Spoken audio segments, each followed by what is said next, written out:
Torej, za žurnalovo Sanjsko poroko smo letos pripravili eno čudovito križarjenje po Sredozemlju, ker je pač križarjenje v zadnjem času tudi pri nas vedno bolj priljubljena oblika dopustovanja in seveda tudi kot poročno potovanje za mlade poročence.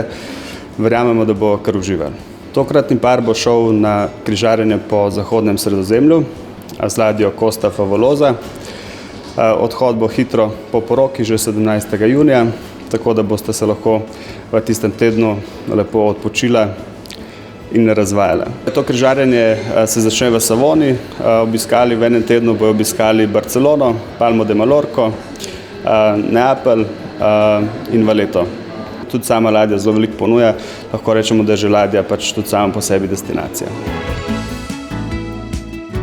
Mlademu paru, izbranemu paru bomo podarili poročno torto.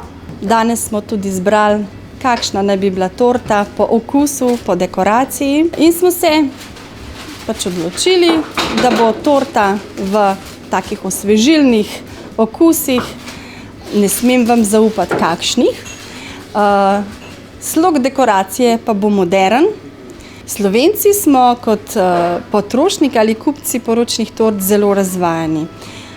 V tujini pretežno jih zanimali izgled, Slovenci pa želimo tudi zelo, zelo okusno vsebino. Seveda pa dajejo poudarek tudi na lepoto, je pa prisotno tudi to zdaj, da se pari odločajo mogoče za bolj skromne, seveda v navednicah, in dekoracije in pač poroke in take pač temu primerne so potem tudi torte.